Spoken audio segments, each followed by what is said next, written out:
This is the tale of a prince who abandoned his identity, hid his royal blood, and walked the earth as a simple man just to discover a woman whose heart was truly pure. It is a story of deception, courage, and hidden truth. And when you hear what happened, you will never forget it. Now come closer. The story begins in the ancient kingdom of Uburu, where the 7 hills touched the clouds and the rivers ran silver in moonlight. There lived a young prince named Chimobi. His name meant God knows me, and indeed the gods had blessed him abundantly. When the old king died, Chimobi inherited everything: the sprawling palace, the endless farmlands, treasure rooms filled with ivory and cowries, and the loyalty of every chief. But wealth brought him no peace. His mother, Queen Mother Adaeze, was a wise woman with silver braids and eyes that could read souls. She watched her son grow troubled. Night after night, she found him standing alone on the palace balcony, staring at the stars. "My son," she said one evening, "a kingdom without a queen is like a drum without rhythm. You must marry." Chimobi sighed deeply. "Mother, I have met 17 daughters of chiefs. I have received letters from princesses across 5 kingdoms. But how do I know which one sees me? How do I know who loves Chimobi the man, and who simply desires the palace, the power?" The queen mother smiled, a knowing smile. "Then you must become invisible. A man who wishes to see truth must first remove the veil of his own glory."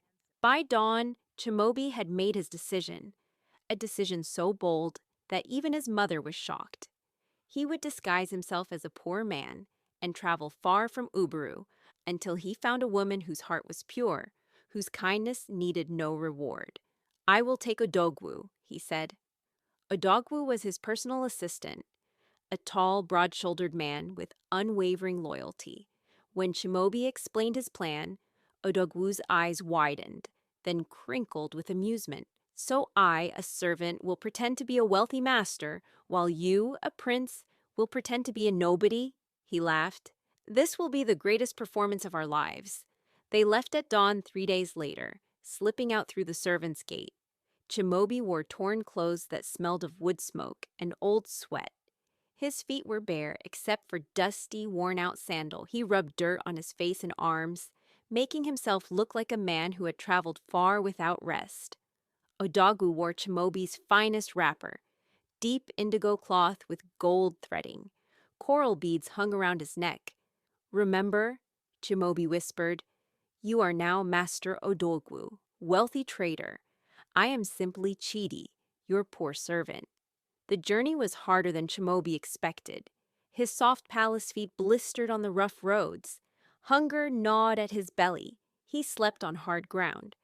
But with each difficult step, Chimobi felt something awakening inside him, an understanding of how most people lived. On the 5th evening, they arrived in Omebe, a modest community, nestled between 2 hills. It was here that extraordinary things would unfold. They found work in the compound of Mama Nkiru, a woman whose voice could be heard 3 compounds away. She lived with 2 girls. The first was her biological daughter, Amarachi, pretty, well-fed, with oiled skin and expensive beads. But her prettiness was spoiled by the permanent sneer on her lips. The second was her stepdaughter, Adaeze, daughter of her late husband's first wife, who had died when the girl was 7. Adaeze was slender from years of eating last and least, but her face held a quiet beauty. Her eyes were gentle, her hands calloused from work. Mama Nkiru treated them as differently as day and night. When Chimobi and Odogwu arrived, Mama Nkiru's eyes immediately went to Odogwu. "Welcome, welcome, great master," she gushed.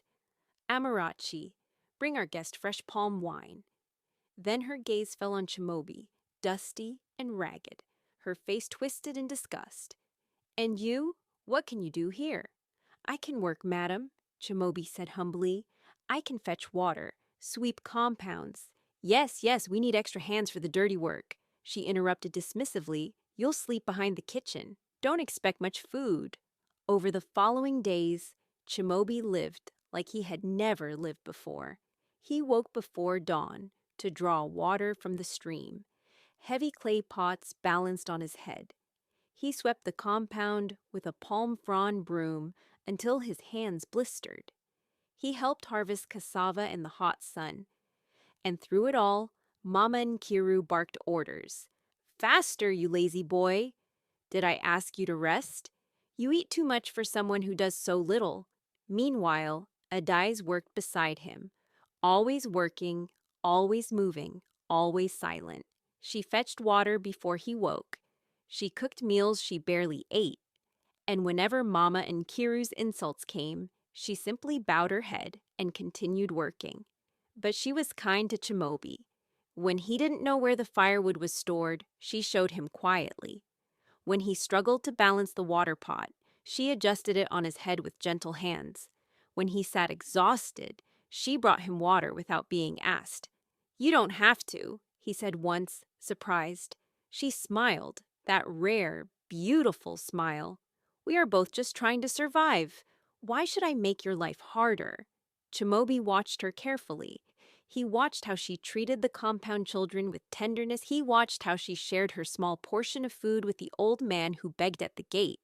He watched how she sang softly while she worked, finding joy in the smallest things, and his heart began to understand something his mind had been seeking. While Chimobi observed Adaeze's kindness, he also observed Mama Nkiru's shameless scheming. She had convinced herself that Odogwu was a wealthy prince in disguise.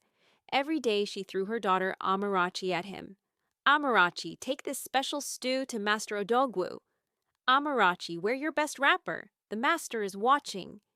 "Amarachi, laugh at his jokes." Amarachi obeyed eagerly, batting her eyes at Odogwu and speaking in a honey-sweet voice. But whenever Amarachi saw Chimobi, her true nature emerged. "Move out of my way, poor boy," she would hiss. "Don't let your dirty shadow touch my clothes. How unfortunate for you to be born with nothing." Mama Nkiru was even worse. One afternoon, when Chimobi was resting briefly after carrying firewood all morning, she appeared like a storm cloud. "You think you can rest while others work?" She grabbed a small stick and struck his shoulder. "Get up, lazy, useless boy." Chimobi stood slowly, biting back words. In his palace, a single word from him could have had this woman kneeling in apology. But he remained silent, playing his role. Later that night, Odogwu visited him secretly. "My prince, I cannot bear watching them treat you this way. Say the word, and I will reveal who you are." "No," Chimobi said firmly. "We must continue. I am learning that true character reveals itself not in grand moments, but in the smallest daily choices. I am learning who kicks a person when they are down, and who offers a hand to lift them up." 3 weeks into their stay, everything changed. A royal messenger arrived in Omebe, riding a magnificent horse and wearing the colors of Uburu, crimson and gold. "Hear this announcement," his voice boomed. "The Queen Mother of Uburu invites distinguished families to a grand celebration at the palace. The prince himself will attend.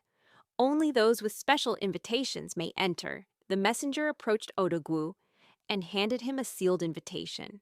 Mama Nkiru nearly fainted with joy. "A royal celebration! Did you hear that, Amarachi? We are going to the palace." She snatched the invitation from Odogwu's hands. "This says I can bring family members," Odogwu said carefully. "Perhaps both daughters should—" "Both?" Mama Nkiru laughed harshly. "Amarachi will come. She is my true daughter. But Adaeze, what would a palace want with a servant girl? She would embarrass us." Adaeze, standing nearby, said nothing. But Chimobi saw the flash of pain in her eyes. The next 5 days were chaos. Mama Nkiru spent every cowrie she had to prepare Amarachi. She bought the finest wrapper, deep purple with gold embroidery. She hired women to braid Amarachi's hair. She rubbed her daughter's skin with shea butter until she glowed. "You must captivate the prince," Mama Nkiru instructed. "If you become a princess, our lives will change forever." Meanwhile, Adaeze continued working as always. No one bought her a new wrapper. No one braided her hair. But Chimobi noticed something. Late at night, After everyone slept, Adaeze would sit outside under the stars and sing softly, old songs her mother had taught her.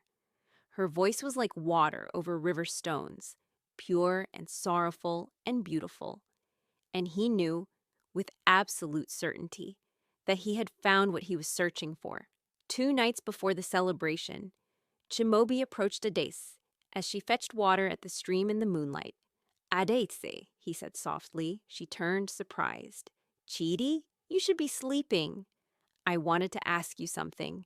Do you wish you could attend the royal celebration?" Her laugh was bitter and brief. "Wish? What good are wishes for people like me? But if you could go, would you want to?" She was quiet, staring at the moon's reflection in the water pot. "I would like to see it," she admitted finally. "Just once, I would like to see how beautiful people live. To hear music that isn't pounding yams, to feel special." She shook her head. "But I am foolish to even think such things." "You're not foolish," Chimobi said gently, "and you deserve to feel special. What if I told you that I could take you to the celebration? Not as a guest. We would enter quietly through the back, just to watch." "You? But how would you—" "I have connections with the palace guards. Trust me." She stared at him, hope and fear warring in her expression. Then slowly she nodded. Yes, I would like that very much." "Then meet me behind the compound on the night of the celebration, after your stepmother and—" Amarachi leave.